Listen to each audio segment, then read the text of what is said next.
Hello, I'm FX Toycat, and seeds of this caliber have never been discovered before because although Minecraft has quintillions of seeds and an order of magnitude more possibilities, it's been very hard to search certain things anyway but manually, meaning that thousands of people could search and we might find a 1 in a trillion chance seed every year or so, but now we have villages on cliffs, 3D jungles, and biomes that haven't existed for years, all on top of the craziest collisions you've ever seen that seem like they're so rare they should never happen, but yet you can load them all up if you just know the seed, which of course we'll be sharing today. Welcome to Seed Sunday with this stunning first seed where you spawn on the side of a snowy mountain, and you know it's going to be a good seed when we're not even referencing the ancient city, which is directly below spawn as being one of this seed's major features, but instead just being a kind of sidetrack from what you'll find just around the corner from spawn. It's this, a village, which you can see is very, very close to spawn, and also which partially exists in the frozen slopes. This is really fun by itself. It leads to this very delightful looking village, but it also leads to a fun side effect because mountains tend to have exposed caves below them,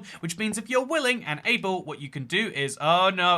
Which means that if you're willing and able, you'll be able to find this dripstone cave, which has parts of the village in fact, 2 pigs in a pen here. This is a dripstone cage made by Minecraft, and it's a beautiful example of something the developers never intended, but you can find on this seed right here. This is one of the many fun things you'll find on this seed that makes it a unique survival experience, and it's one of just 10 seeds I'll be showing you today, because this second seed is perfect for the lazy player who doesn't even want to travel a couple of hundred blocks, because if you want to experience an interesting seed, this certainly is one. Have you ever been into a mega taiga biome? Okay, probably. Have you ever been into a mega taiga biome that is floating genuinely in the air above everything else? In fact, in survival, it's kind of hard to properly appreciate this, but if we fly out a little bit in creative, you can really appreciate that it is a fully floating, unattached island that just exists right here at your spawn location. It does have stone, it does have iron, it does have coal, even at slightly higher quantities because of its elevation, and so if you wanted to, you could do a pure skyblock style survival island if you wanted to, and then you could build your empire up from on top of this place. The number of wood blocks you'd have, the amount of other resources you have, make this truly unparalleled for the, isolated floating island experience, and if you wanted to later strand other people on there, all you'd have to do is remove the water around spawn, and you could guarantee that no one will live after making that full. Something you might enjoy. There's also this very convenient village, which is close enough to the spawn, but also to all of the other things you'd want in a world to allow you to have a beautiful view of it while still being a little further out of the action. It's exactly what I want in a real life location, and it might be what you want in a Minecraft seed, something that you can observe from a distance and really appreciate what it is that you've done, either to yourself in the terms of the challenge, or to other people who happen to join your world who maybe you don't want. Beautiful seed, beautiful challenge, but not as beautiful as this next one, because it's a spawn directly facing a cherry tree. Everybody loves the cherry grove biome. We all agree it's one of the most beautiful in Minecraft, but it's also nice to have easy access to a savanna, a birch forest, and indeed a taiga. The one complaint many people have about the cherry grove is that it doesn't have structures, and this seed solves that woe. What structure does it add? Is it a beautiful cherry grove village? Is it a cherry mineshaft? No, what we have instead is this right here.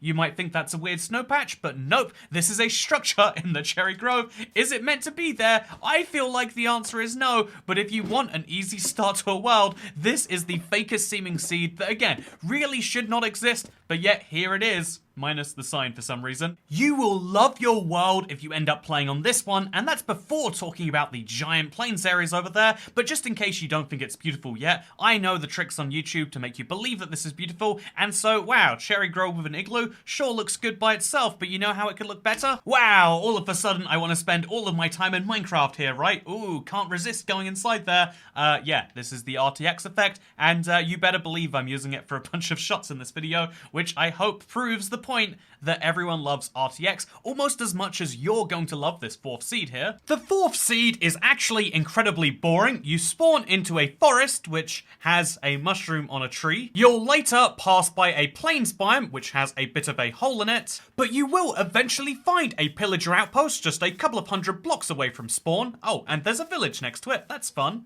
Oh, the village and the pillager outpost are actually above a giant sinkhole that goes all the way down to Y-54. Oh, 100 block deep lake. That's even more fun. And oh look, there's actually another structure over there, which means if I wanted to get my sponges, it'd be very convenient to do so. And so yeah, this is one of the most insane villages I've ever seen. The ocean monument literally gets in the way of the village path generation, meaning that you get something that is very rare, villages which are cut off from other parts of it, meaning you get this beautifully built house that is purely on its own island. If you ignore the ocean monument effects, you know the one I'm talking about. But if you just ignore that, this is a beautiful, perfect place for a house. And yeah, if you also just ignore that the front door is probably going to fall off at some point because it is sitting right above a water block, this is a great place to settle down, maybe have a few kids, and move on with the rest of your life. Or you could go in and raid the ocean monument first, and then you've got yourself a guardian farm, which is easy and beautiful. Even more easy is the fact that this has a blacksmith chest, and so if you wanted to, another challenge could be found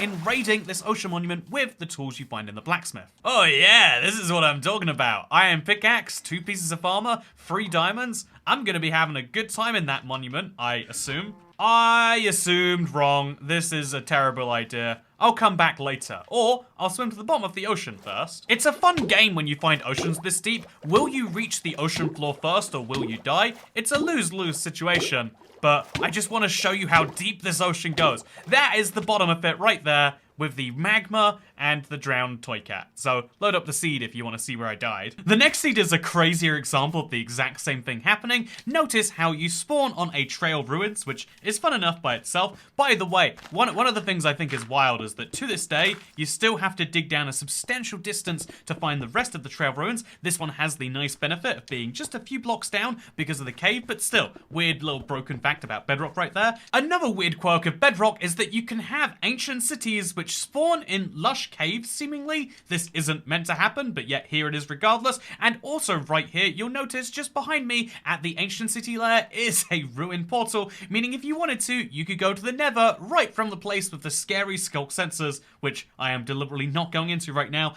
This is a 6,000 block trek from spawn, and that is something that I think is very important to mention when going through one of these seeds, because the vast majority of these are close to spawn. That is one of the 3 factors I think are important when showing off a seed. The other 2, if you're curious, are being notable in some way that you couldn't just load up seeds yourself randomly to find, and the final of which is actually being noteworthy or interesting enough to settle a seed on. There are all sorts of great seeds that make for incredible screenshots, but unless there's something that's interesting to actually explore in the flesh, and ideally even more than just pretty to look at and interesting to look through, actually give you some survival utility, then what is the point? I mean, take for example our 6th seed. Our 6th seed is one that has a really pretty spawn location. I mean, besides being on a tree and being next to a iceberg which has lava coming right out of it. Is that for real? It is for real.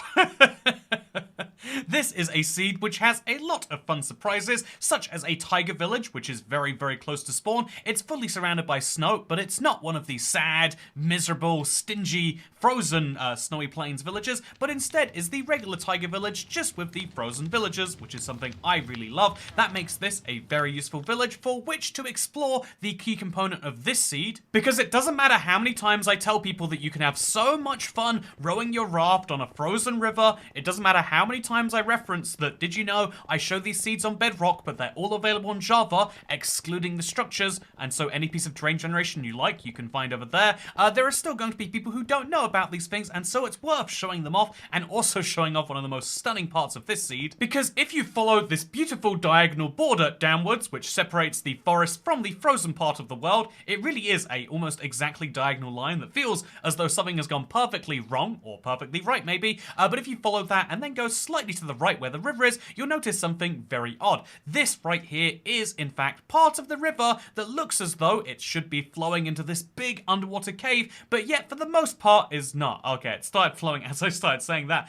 For the most part, this cave looks like it should be underwater, but very much isn't. This leads to a few fun details, one of them being a large number of exposed doors, even this free tree that you can see right here. This is something you can't usually get on this sort of scale. Diamonds try not to generate generate to the outside air, but if they're trying instead to generate to water, and the water doesn't happen to be there, you can take the free diamonds for yourself. Oh, I mean that literally, I am now saying. And yeah, you can see these weird floating particles of a dripstone cave, and then you can follow it even deeper down if you'd really like to some of the weirder parts of the world. But yeah, this doesn't have to be a deep dive into a cave. I love these. It's one of my favorite parts of the Caves and Cliffs update, if I'm being perfectly honest. You can also just enjoy the giant bowl which exists at this lair, allowing you to have a house in a very different location. Usually people try to make a house with a vantage point so you can see when enemies are coming at you, but this sort of works the same way. The only places that are nearby you that you can't see are so high up that you don't even need to worry about mobs up there or people up there, and so you might as well just not worry about it whatsoever.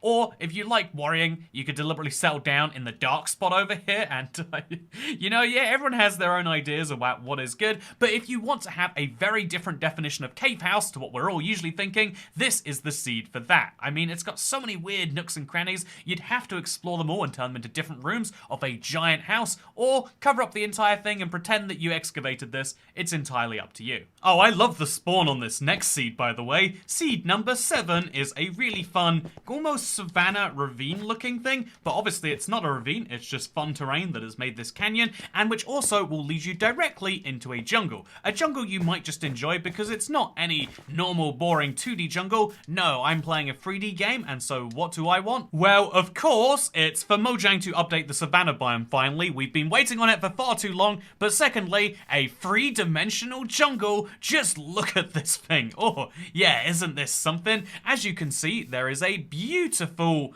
jungle right here with lots of fun little patches of dirt which all contain parts of the jungle on them. This is a very bizarre version of a jungle that happens because a lot of the savannas, almost island mountainousy, has kind of spawned right here into the jungle. Also, something that's quite fun because it's all warm biomes here is you'll find there is some mangrove swamp in between. This is a rarer wood type to find. I feel as though most people kind of went meh for it after the update came out, but it's something that now it's aged a little bit, is something that is worth going for, and if you had this seed, you could totally take full advantage of that. Also, in the distance, as you can see, this seed has a high propensity to cause floating islands, and that is a ridiculously sized one, and it's not even the only one you can see on my screen right now. Yeah, the second island is much better for people who are saying they want to escape to the countryside and enjoy a nice secluded place where it's safe. But the first one here is so much more bonkers in terms of what it actually creates, and so I think if you want to have a weird patch of ground that's always spawning mobs even during the day, this is the place to come.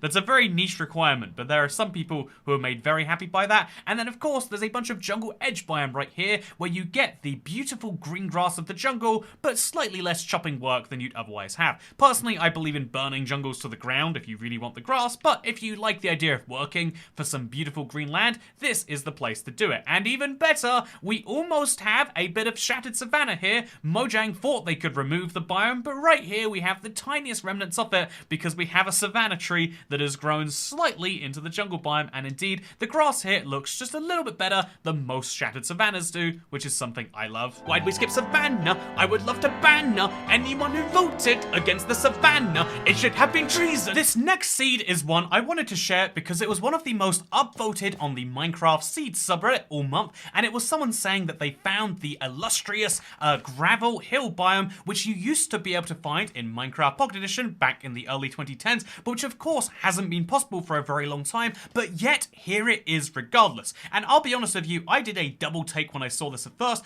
because it certainly is something that I haven't seen in a very long time. It used to be almost too common. You'd punch some blocks and then a giant ravine would form. It was a terrible, terrible thing, but here we are finding one inside of modern day Minecraft. So what is the deal with this, you might rightfully ask? And the answer is that of course, this is actually a biome you can find in regular day current Minecraft. It's just an incredibly rare one. This is the windswept hills, and it's kind of halfway between a mountain and not a mountain biome. I am very surprised to learn that it's a real and normal part of the game, but I wanted to share it in case you want to relive some Minecraft Pocket Edition nostalgia, because we've also got like an old style swamp here. It's a very old looking seed with some ice spikes too. I just think this is a really fun little example, but it's not one I'm gonna dally on too much on because I've got another seed that's interesting to share with you. This next seed is a very interesting looking spawn because you see that you'll spawn on a wooded badlands, which is very interesting by itself. It's one of those rare biomes to spawn in that you're always going to appreciate when you get it. However, what makes this even more appreciable is the fact that, as you can see, it is a wooded badlands that is actually its whole own island. And it's not just a wooded badlands with its whole own island, it's a wooded badlands with its whole own island, and the other half is a plains, so you get a wooded badlands survival island with a village. This is something so beautiful, it calls for RTX. Oh my, isn't that something? Yeah, now you understand the beauty, don't you?